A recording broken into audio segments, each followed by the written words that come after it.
यशोमती मैया के नंद लाला। मौन क्यों हो गए? बताओ। ये सत्य है? आप चोरी करने आए थे?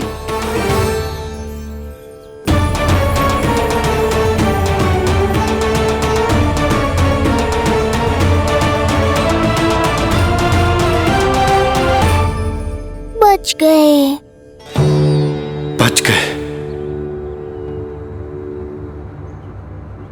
आप तो मेरे मायके से भी ना आए हो, है ना? आपकी इतनी सेवा की मैंने, आपकी औषधि, आपका भोजन, ये सब किया मैंने। आपको अपने पिता के समान माना और मेरे स्नेह के बदले जेल लौटाया आपने। आपको तनिक भी लज्जा ना आई? आपने मेरी ममता का उपहास उड़ाया है। एक स्त्री की भावनाओं का अपमान क्यों है आपने?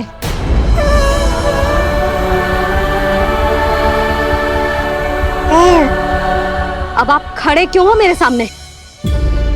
इससे पूर्व कि मैं भूल जाऊं कि आप मेरे पिता समान हो, और इससे पूर्व कि मेरे पति आपको दंड दें, निकल जाइए मेरे घर से। क्षमा कीजिएगा प्रभु।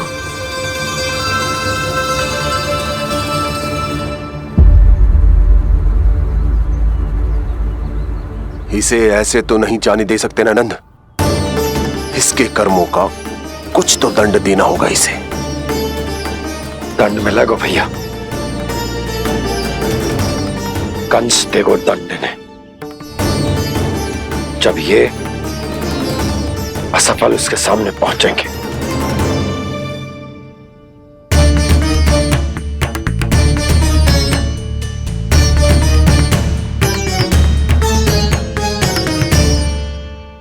हमें पता है किसने भेजो है तुम्हें। हो सके तो मुझे क्षमा कर दीजिएगा नंदराज।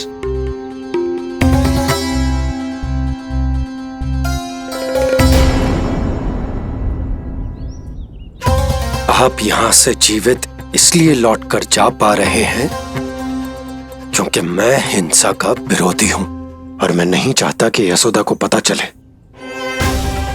कि उसके लल्ला के प्राण बड़े संकट में।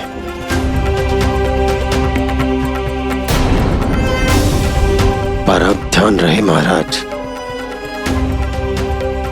कि आप लल्ला के तो क्या, गोकुल के भी निकट दिखाई दिए तो मैं वो कर बैठूंगा जो मैंने आज तक ना की हो।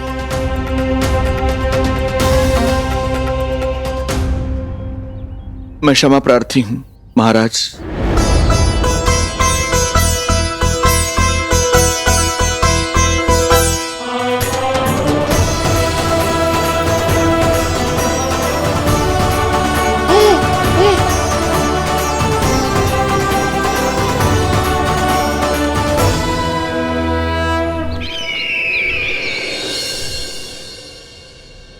आप मौन क्यों हैं?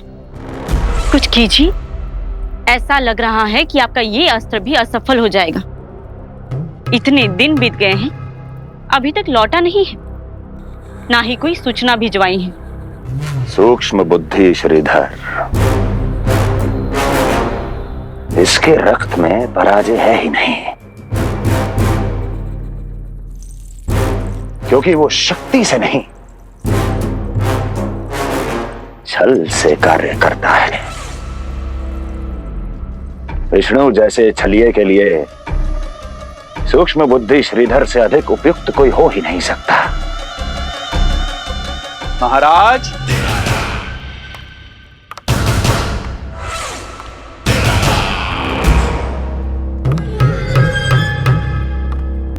जिसे आप छलिया समझ रहे हैं महाराज, वो तो सृष्टि के रक्षक हैं, पालनहार हैं वो तो।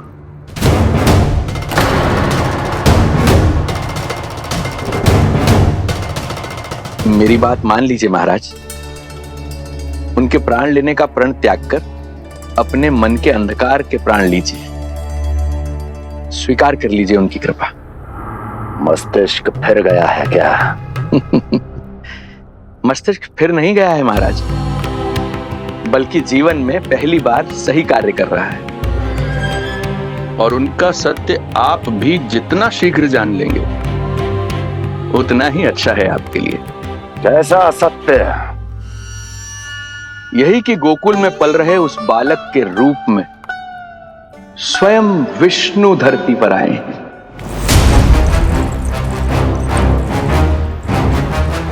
यदि तुम ये सत्य जानते हो तो हत्या क्यों नहीं की उसकी? बड़े आत्मविश्वास से कहा था ना, प्राण ही ले लूं तो अब क्या हुआ? उनके प्राण कैसे ले लेता महाराज, जो स्वयं जीवन देने वाले हैं, जैसे मुझे जीवन दिया। मैं रंगे हाथों पकड़ा गया था महाराज, किंतु बिना किसी दंड के सुरक्षित यहां तक आ गया। क्या यह प्रभु की कृपा से मिला हुआ नवजीवन नहीं है?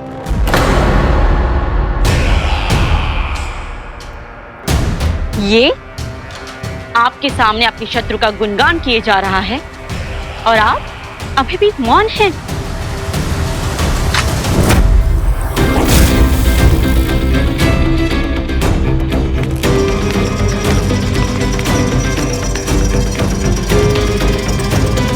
यदि वो जीवन देता है तो मैं जीवन लेता हूं।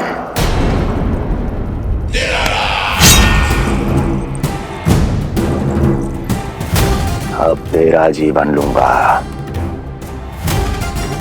यदि फिर से उसका बखान किया तो।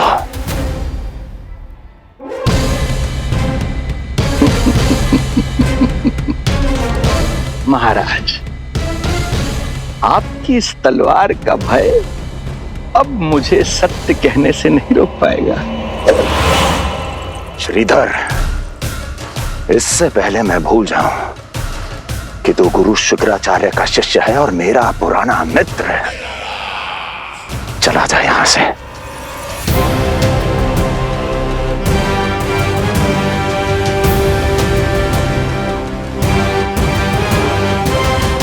चला जा। ओम नमो भगवते वासुदेवाय।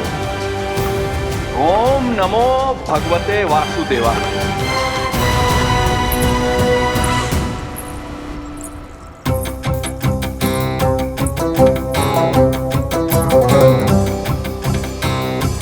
अब आप क्या करेंगे महाराज? आपकी ये चाल तो असफल हो गई। कैसे कैसे असफल हुई मेरी ये चाल अस्ति?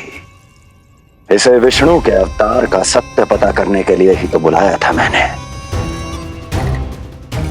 और वो सत्य मेरे सामने है कि विष्णु का अवतार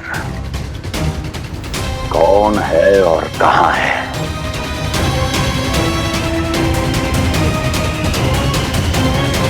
विष्णु विष्णु विष्णु। हे नारायण, आपका कोटि कोटि धन्यवाद जो आपने हमारे नीलमणि की रक्षा की।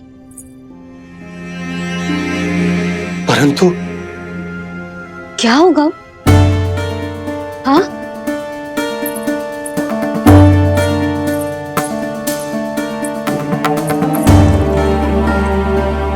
मुझे बताओ तो सही, कुछ तो अवश्य है जो आप छुपा रहे हो।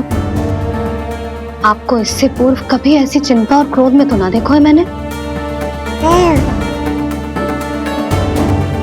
मुझे बताओ तो क्या बात है जो आपको ऐसे भीतर ही भीतर खाए जा रही है? जो भी है मैं संभाल लूंगा। बात को समझो यशोदा, मैं तुम्हें ना बता सकता। आप अपनी पत्नी को भी ना बता सकते? मैं अर्धांगिनी हूं आपकी, मुझसे तो साझा करो। हो सकता है आपका दुख, चिंता, आपकी पीड़ा बांट पाऊं मैं। बताओ तो क्या हुआ है? सब बात तुम्हें बताऊं जो आवश्यक ना है यशोदा।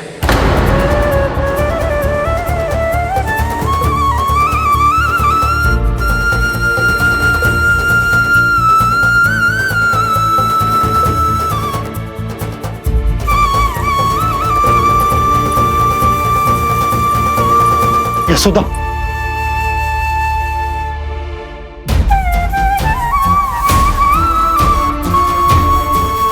जब पति अपने मन का रहस्य अपनी पत्नी से भी साझा न कर सके तो उनके एक दूसरे से बात करने का लाभ है क्या?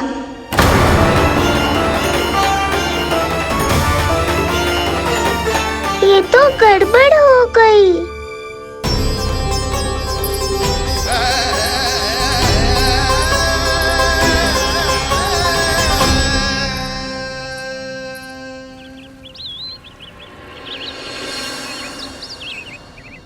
अब जे आएंगे और अपनी मीठी मीठी बातों से मुझे मनाने का प्रयत्न करेंगे।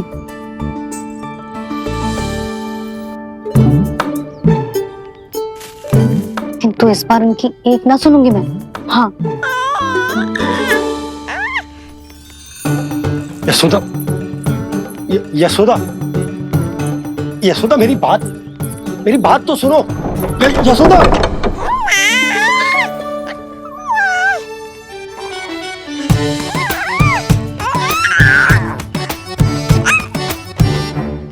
तू क्यों मुस्कुरा रहा है? तेरी मैया को मनाना आता है मुझे, तो बस देख तो जा।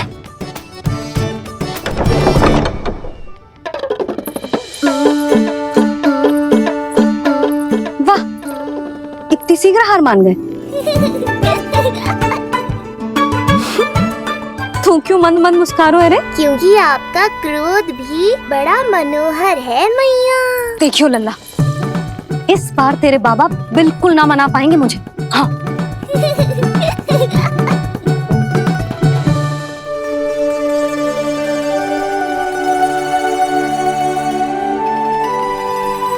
जे मथुरा से लेकर आयो, पहनकर दिखाओ ना। लल्ला मैं अभी आई। हाँ, यशोदा, यशोदा देख तो लो। बाबा, वस्त्रों और आभूषणों से कुछ नहीं होने वाला।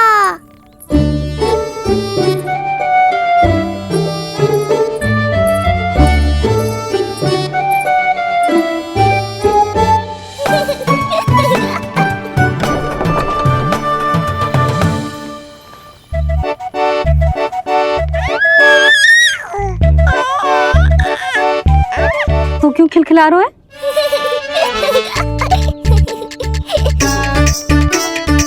मैं तो बस इसे संभाल कर रख।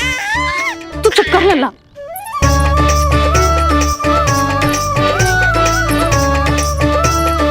देखा लल्ला, बस तेरी मैया मानने ही वाली। उपहार मिल गया है, अब तो देखना कैसे मेरी पसंद का भोजन कराएगी। आहा, भोजन में स्वाद चाहिए तो मनाने का कोई और ढंग खोजना पड़ेगा। यशोदा, तीव्र भूख लगी है। अरे भाई शीघ्र खाना लगाओ, और हाँ थोड़ा अच्छा सा चटपटा भोजन करा देना।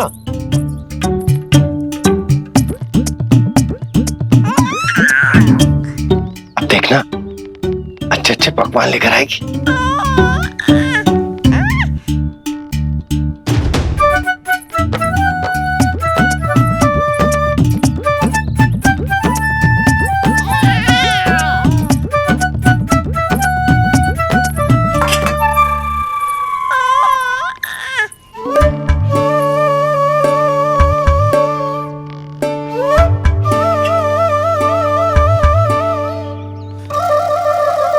सूखी रोटी और माखन। जो अपनी पत्नी को पूरी बात ना बताते उन्हें 56 भोग ना मिलता भोजन में। भले ही मनाने के लिए नए वस्त्र क्यों ना लाएं, हाँ नहीं तो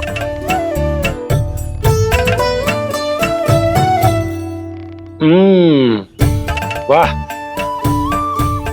ये सूखी रोटी और माखन में भी क्या स्वाद है। बस भोजन के साथ तुम ऐसी दो मीठी बातें कर लेती तो आनंद आ जाता। आनंद तो कछुआ पतियों को अपने पत्नियों से बातें छुपाने में भी बहुत आता है लल्ला। देख लन्ना, जब तू बड़ा हो जाएगा ना तो अपनी जीवन संगनी से सब कुछ बताइयो, कुछ भी छुपाइयो मत। तभी तो तू अच्छा पति कहलाएगा ना। ना तो रूखी सूखी मिलेगी खाने में। हाँ, अब तक तो चुप्पी साध कर बैठी थी, कम से कम ताना तुम्हारा। ये प्रसन्न होने की बात नहीं है बाबा, अब तक तो केवल बदली छाई थी। ये संकेत है कि अब बादल भी गरजेंगे और वर्षा भी होगी। यशोदा, कब तक बात ना करोगी? अब तो क्षमा कर दो।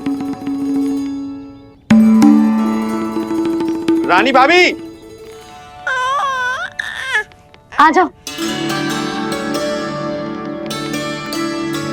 रानी भाभी, ज्योति जी के यहाँ से कोई आया था और जी मुझे कंठक दे के चलोगे। ओह, दे दो। नारायण भली करे।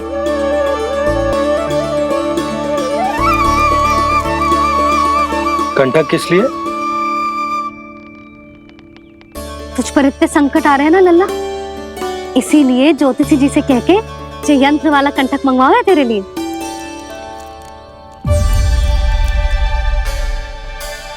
अब किसी और को तो तेरी चिंता है ना?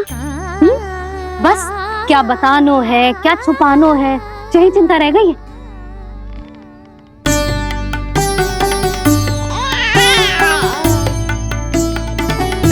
यशोदा, चिंता मुझे भी, तभी तो बता ना पा रहा हूं कि हमारे लल्ला पर आने वाले संकटों के पीछे कोई और ना, स्वयं कंस।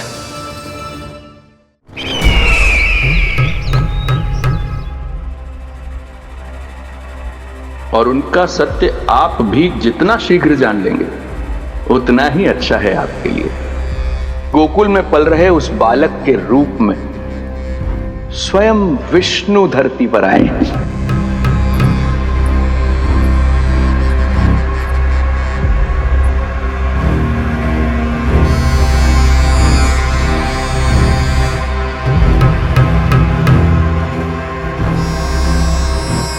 स्वामी, लगता है रात्रि भर नींद नहीं आई है आपको।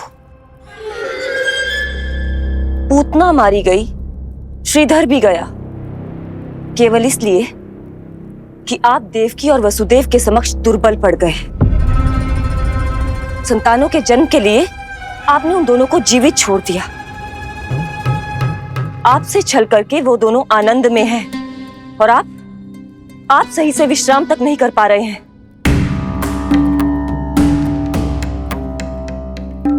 स्वामी, यदि आपके स्थान पर मैं होती ना तो उन दोनों को ऐसा कठोर दंड देती कि उचित समय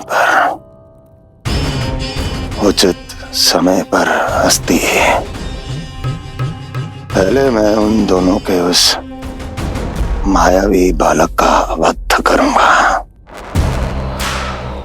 फिर उन दोनों को अपने पैरों के तले कुचल दूंगा मैं। किंतु जब तक ऐसा नहीं होता तब तक उन्हें जीवित रहना होगा, क्योंकि उस शिशु विष्णु के विरुद्ध वही दोनों मेरा सुरक्षा कवच है।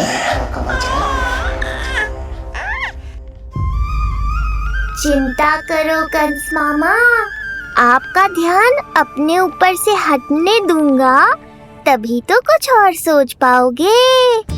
पुत्र होने का दायित्व मुझे दोनों के प्रति निभाना होगा, चाहे वो मुझे जन्म देने वाले माता पिता हो या मेरा लालन पालन करने वाले मैया और बाबा, जो इस समय युद्ध के लिए तैयार है।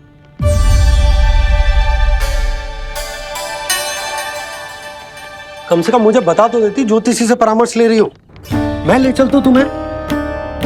सुन रहे लल्ला, इस संसार में सारा अपराध स्त्री का ही होता है। बात अपराध की ना है यशोदा, मैं बस ये कह रहा हूँ कि मुझे अगर ये बात बताई होती जान मुझ के ना बताई, तनिक आपको भी तो पता चले अपनों से कछु छुपाने पर कैसा लगता है। युद्ध तो घमासान होता जा रहा है। इसी कारण बस यदि मैंने कछु ना बताया तुमको तो क्या तुम उसका प्रतिशोध लोगी मुझसे?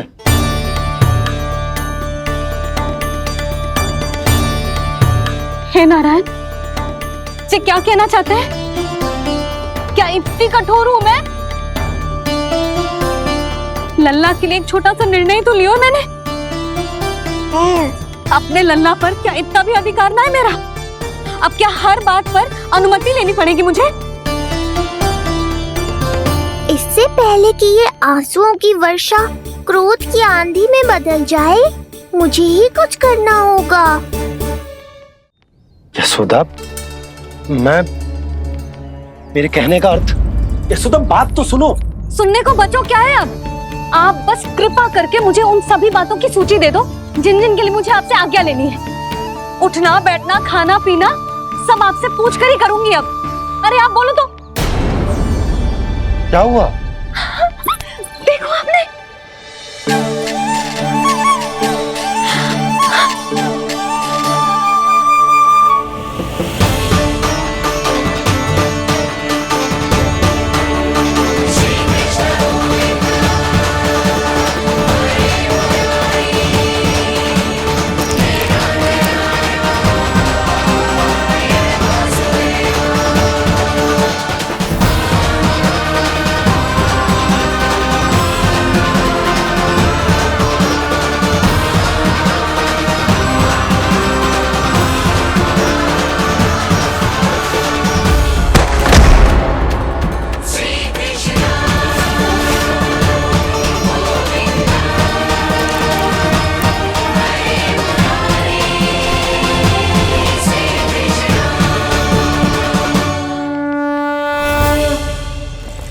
हमारे लल्ला ने अपनी पहली करवट ले ली। बहुत सही समय पर ली है। हमारा झगड़ा भी समाप्त करवा दियो।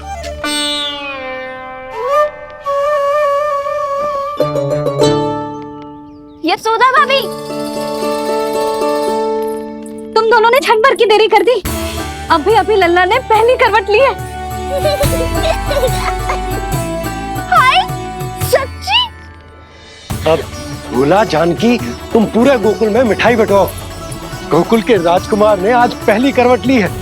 हाँ। और यशोदा, तुम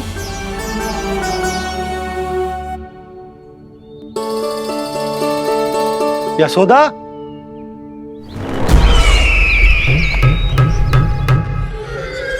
कौन था वो? कहाँ गया?